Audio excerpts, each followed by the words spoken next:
Hola, mi querida comunidad de Silvia Salud Inteligente. ¿Cómo están? Viernes a la tarde y aquí nos encontramos para una cita de reflexiones del Shabbat.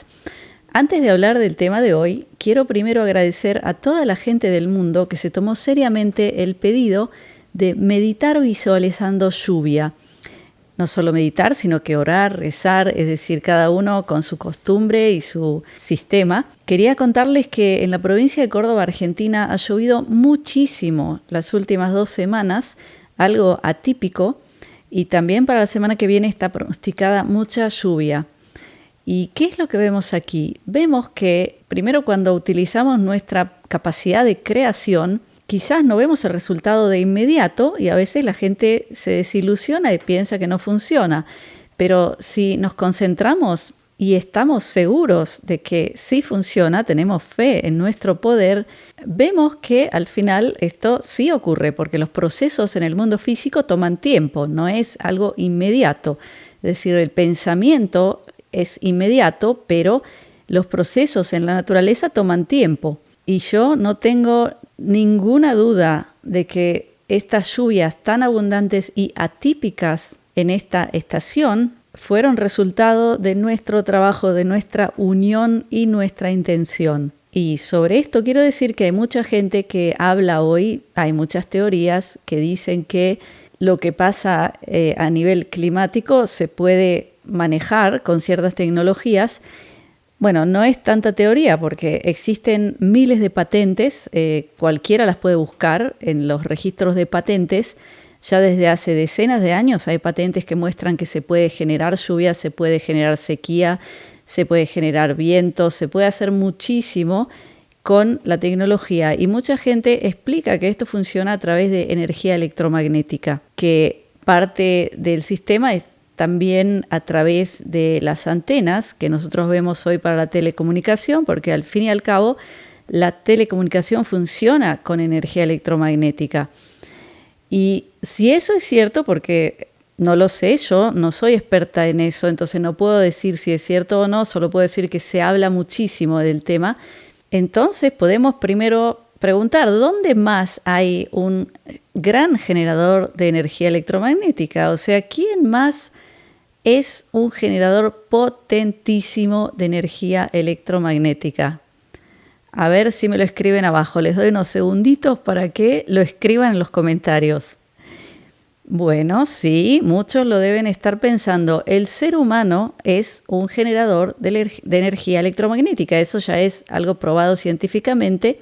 Y la cantidad que genera un ser humano es enorme. Entonces, imaginen si muchos seres humanos juntos tienen una misma intención a nivel emocional y mental, porque lo que prueba la ciencia es que de la zona del corazón es de donde se emite esa cantidad tan grande de energía electromagnética. Así que puede ser que tenga que ver también con nuestra emoción.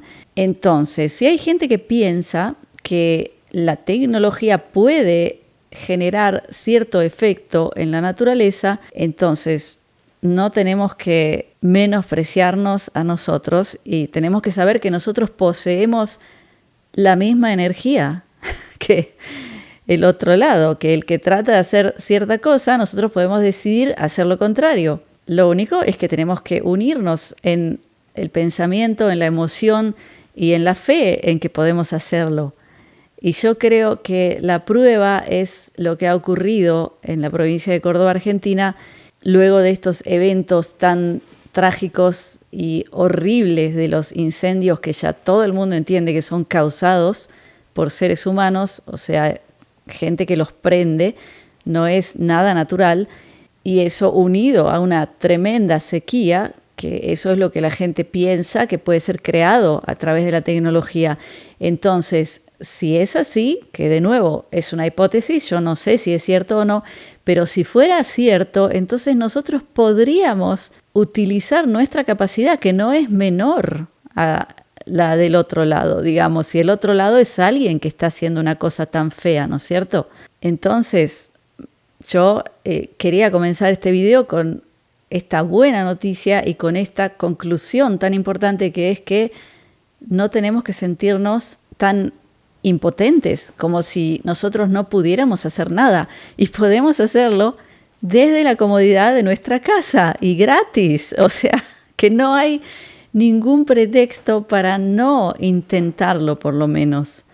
Entonces, luego de todo esto dicho, yo creo que podemos agregarle a esta meditación, oración por la lluvia, que sea lluvia de bendición, porque también una lluvia muy fuerte puede generar daños, pero nosotros queremos lluvia de bendición, que quiere decir que va a humedecer la tierra, va a alimentar las plantas, los árboles, va a darle agua a los arroyos, a los ríos, va a llenar las napas subterráneas para que toda la gente que vive de esa agua tenga agua abundante, pero todo eso de forma benévola, sin generar daños. Entonces yo creo que podemos agregar a nuestra meditación, oración por la lluvia, la palabra bendición, que sea lluvias de bendición. O, como se diría en hebreo, porque cuando yo hago esa meditación lo hago en hebreo, es Gishmei Braja. ¿Se acuerdan que la palabra bendición es Braja? Y lluvias de bendición es Gishmei Braja. Así que el que quiera pedir Gishmei Braja es más que bienvenido. Entonces, ahora volvamos al tema de hoy, que es las reflexiones del Shabbat. De nuevo, les cuento que estamos en la fiesta de Sukkot. Así se escribe en hebreo. La palabra Sukkah quiere decir choza, cabaña, o sea, la traducen como cabaña, pero es algo más rústico que una cabaña, es más una choza. Y la palabra Sukkot es el plural de la palabra Sukkah, o sea que son chozas. ¿Y de dónde viene esta fiesta? Les voy a leer de la Torá para que veamos dónde aparece. El texto está en Levítico 23:41, en hebreo Vaikra Haf Gimel. Dice así, primero les leo en hebreo, luego voy a traducir. Dice, Besukot tishvu shiva yamim kol haezrach beIsrael yishvu besukot lema'an idu doroteichem kis besukot הושבתי את בני ישראל בהוציאי אותם מארץ מצרים, אני אדוני אלוהיכם. ¿Qué quiere decir esto? Quiere decir, en chozas habitaréis 7 días, todos los ciudadanos de Israel habitarán en chozas, para que sepan las generaciones que en chozas ubiqué a los hijos de Israel cuando los saqué de la tierra de Egipto, yo, vuestro Dios. Y aquí tenemos que recordar cómo se dice Egipto en hebreo. Aquí dice Eretz Mitzrayim. Eretz quiere decir tierra. Mitzrayim es el nombre Egipto. Y ahí lo vemos escrito. Viene de la raíz tzar. Tzar quiere decir estrecho. O sea que la palabra Mitzrayim viene a ser una palabra que simboliza un estado de como si fuera ahogo, porque es algo muy estrecho, algo que aprieta, algo que le saca el aire.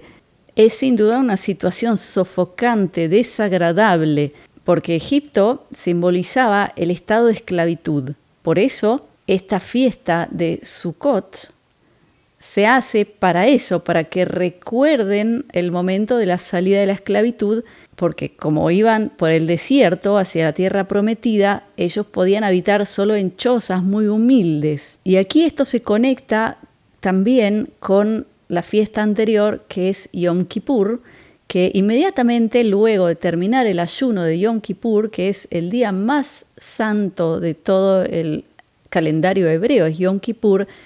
Ya hablé de esto en el último video, es el día del sacrificio, o sea, le dicen el día del perdón, pero está mal traducido, porque ese sacrificio es el que hace uno ese día de un gran ayuno, donde ni siquiera se bebe agua, y ese ayuno se hace para conectar con Dios y para mostrarnos por dentro, ser transparentes y rendir cuentas ante Dios y ver todo lo que hicimos durante el año honestamente, con sinceridad, mostrar también los lados feos, lo que hicimos mal y también arrepentirnos por eso. Entonces, luego de Yom Kippur, la persona que ha hecho el ayuno queda en un estado de gran humildad. Se le llama también un estado de limpieza. E inmediatamente luego de que termina el ayuno, se comienza a construir estas chozas en Israel. y en todos los lugares donde hay gente que respeta estas fiestas, el mandamiento es que durante 7 días, no importa dónde uno viva, uno puede vivir en un palacio o en una casa o en un departamento, no importa, hoy en día, en el siglo XXI también, durante esos 7 días hay que comer, dormir, habitar en esa choza. Y la mayoría de la gente, los que hacen esta fiesta, construyen estas chozas. Por más que vivan en un apartamento, en una casa, donde sea que vivan, ellos van a construir abajo una choza muy humilde y van a pasar 7 días en esa choza. Y ahora vamos a conectar esto con otra palabra que utilizan para denominar la Sukkot y es tabernáculo. ¿Y por qué es eso? Porque vimos a través de la lectura de la Torá que durante el camino de los hebreos desde Egipto hacia la tierra prometida, en un momento Dios da las instrucciones para construir un tabernáculo que era una especie de templo móvil, porque ellos estaban moviendo, estaban caminando. Entonces, la Sukkah, esta choza, es muy parecida al tabernáculo a nivel estructural, pero esto no es casual, porque explica la Kabbalah hebrea que cuando se hace bien la fiesta de Sukkot, es decir, cuando la gente entra en esta choza con limpieza espiritual, con humildad y se une con otra gente en esa Sukkah durante 7 días, esa misma Sukkah, esa misma choza emana la misma energía elevadísima del tabernáculo. Y más que nada hoy que no hay templo. Entonces la Sukkah tiene una importancia enorme porque es una especie de imitación de templo, pero que tiene la capacidad de emitir, de emanar estas energías maravillosas y llenas de bendición hacia el mundo. Y luego quiero tocar el tema del porqué de estas chozas en esta fiesta, porque tal como leímos ahora en la Torá, la frase nos dice que es para que todas las generaciones recuerden el momento de la salida de Egipto, que su nombre, Egipto, incluye en sí el concepto de sufrimiento, ahogo, asfixia, de algo muy estrecho, y eso era la esclavitud en Egipto. Y hoy yo me doy cuenta que hay mucha gente que está tratando de negar el hecho de que los hebreos fueron esclavos. Yo he escuchado a varios personajes en las redes que dicen que no fueron esclavos, uniéndose a esta ola de difamación hacia el Antiguo Testamento, hacia los hebreos, hasta hacia Dios, sin lugar a dudas para desconectarlos de vuestra fe. También ponen en tela de juicio el hecho de que los hebreos fueron esclavos. Entonces vamos a leer ahora la parte de la Torá que habla de cómo comienza esa esclavitud y vamos a analizarla. Vamos a ir a Éxodo 5:7 porque ¿qué fue lo que ocurrió?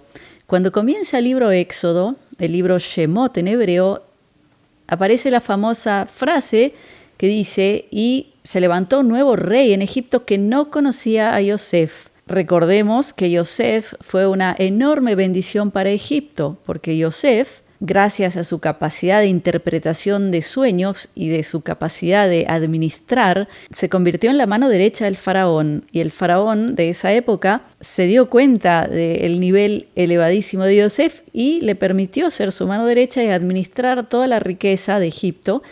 Y gracias a Yosef, Egipto se convirtió en un imperio enorme, potentísimo, riquísimo, porque ellos almacenaron alimento durante los 7 años de hambruna, gracias a lo que entendió Yosef de los sueños del faraón. Por lo cual, el faraón mismo invitó a toda la familia de Yosef, que era muy grande, a que se muden a Egipto. O sea, él los trajo, les dio la bienvenida, les dio mucho honor, pero luego de que fallece Yosef y también fallece el faraón, aparece un faraón nuevo que aparece en la Torá que no conocía a Yosef, es decir, no solo que no conocía, sino que no reconocía el mérito de Yosef y de los hebreos. Es más, él empezó a temerle a los hebreos, porque también está escrito, lean por favor el principio del Éxodo, que el faraón temía porque ellos eran muchos, ellos se multiplicaban mucho y el faraón temía que si un día se desataba una guerra, que quién sabe, quizás los hebreos se unieran al enemigo y como eran tantos, este nuevo faraón tenía miedo, entonces decidió comenzar a hacerles la vida imposible. Y eso lo vemos en el principio del Éxodo, porque los hebreos ya trabajaban en la construcción y aquí aparece en Éxodo 5:7, primero en hebreo les voy a leer, dice: Lo tasfum la teven la am le laven alevenim ketmol shilshom emilhu veika sheshulaem teven. ¿Qué dice aquí? El faraón le está dando órdenes a sus guardias, a sus capataces, diciéndole lo siguiente: no juntéis más paja como lo hacíamos siempre para hacer ladrillos, sino que dejen que ellos vayan a juntar la paja. O sea, ¿qué quiere decir esto? Que hasta ese momento los hebreos que hacían los ladrillos recibían las cantidades de paja y ellos tomaban el barro, mezclaban con la paja y creaban ladrillos. Entonces, ¿qué es lo que dice el faraón? Ahora no les traigan más paja. O sea, le iban a exigir la misma cantidad de ladrillos, pero ahora ellos iban a tener que irse al campo a juntar paja y traerla y producir la misma cantidad. O sea, ¿qué es lo que se producía aquí? Se producía una situación en la que tenían que trabajar el doble cada día. Y a su vez, un poco antes de esto, aparece en Éxodo 1:11, les leo primero en hebreo, dice: Vayasimu alav sarei misim lemaan anuto besebilotam vayaven arei miskenut le paró et pitom vet Ramsés. ¿Qué quiere decir esto? Quiere decir, y le pusieron al pueblo hebreo ministros de impuestos para que los torturen, para que les generen mucho sufrimiento, y le creará ciudades de desgracia. O sea, aquí aparece una palabra que quiere decir desgracia, que luego la traducen como si fuera ciudades para habitar, porque la raíz se parece a la palabra habitar, pero no. La palabra correcta quiere decir sufrimiento y desgracia. O sea que en el comienzo del Éxodo lo que vemos son dos cosas. Primero, que el faraón, para generar sufrimiento al pueblo de Israel, para que no tenga ningún tipo de libertad, les pone ministros de impuestos, luego les crea ciudades donde los va a hacinar y además de todo va a hacer que el trabajo, el mismo trabajo que hacían antes, les cueste el doble de trabajo hacerlo. Lo que vemos aquí es que la palabra esclavitud en estos párrafos no aparece, pero se describe todo un plan del faraón para quitarles la libertad. ¿Y qué nos recuerda toda esta situación que nos describe la Torá?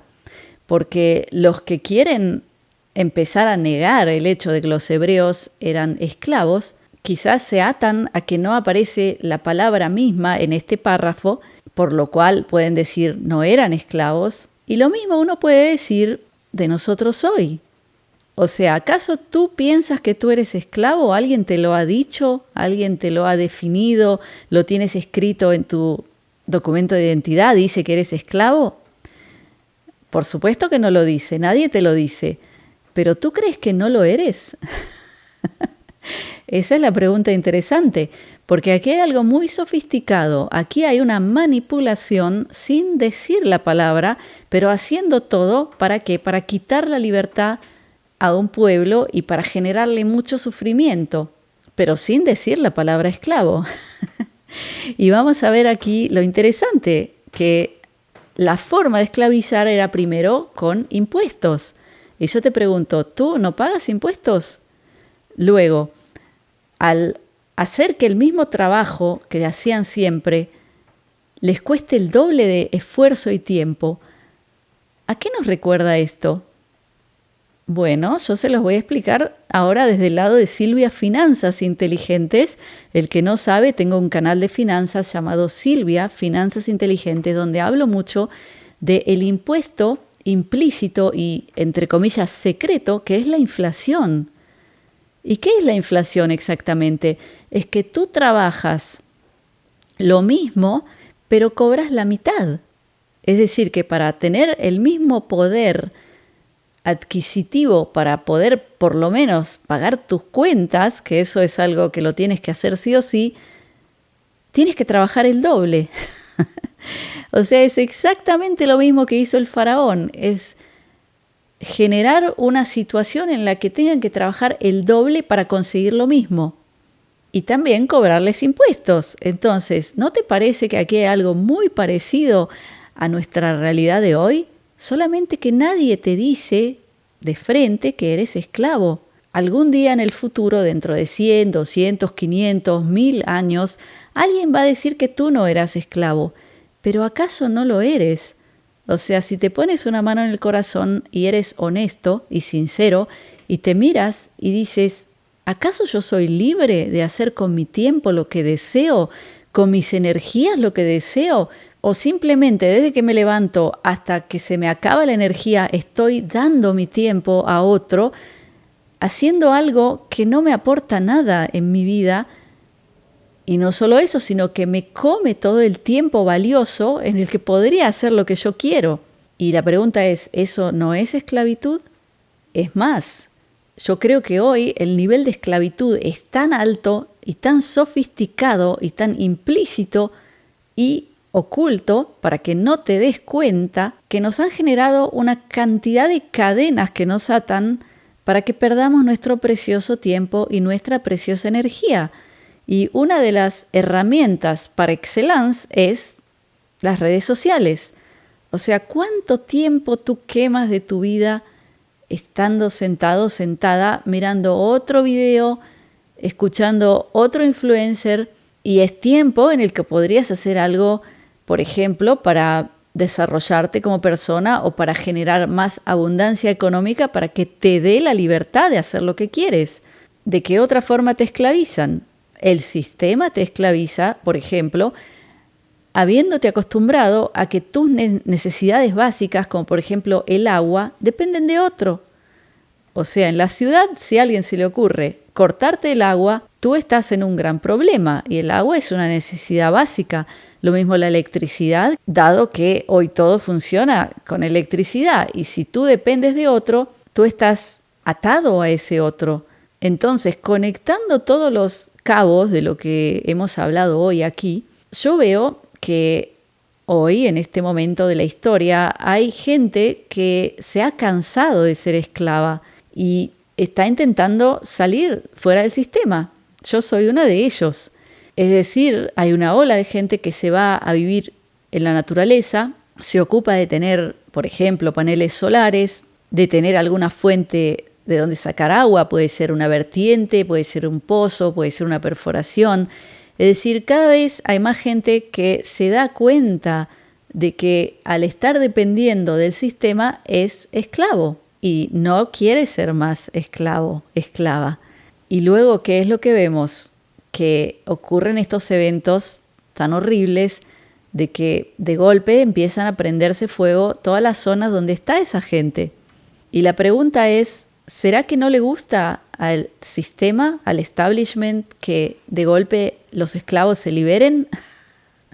Entonces están intentando arruinarles la posibilidad de hacerlo. Eso es una buena pregunta, creo yo.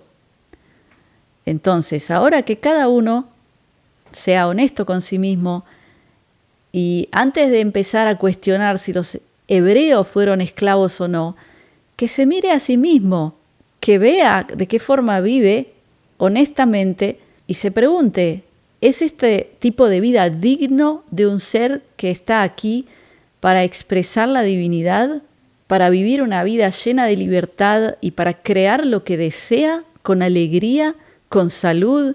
Y quizás luego de hacerte estas preguntas, vas a dejar de estar perdiendo tu tiempo escuchando a más influencers, tratando de convencerte de que los hebreos no fueron esclavos, sino que te vas a dar cuenta que el esclavo eres tú. Y quizás vas a empezar a hacer algo al respecto. Entonces, con eso me despido deseándoles feliz fiesta de las chozas. Así que bueno, los dejo con mi bendición, mi braja de briut, que es salud, de Shalom, que es paz, de Ahavá, que es amor, y Shefa Shel Dvarim Tovim, que es multiplicidad de cosas buenas. Gracias por estar conmigo. Shabbat Shalom.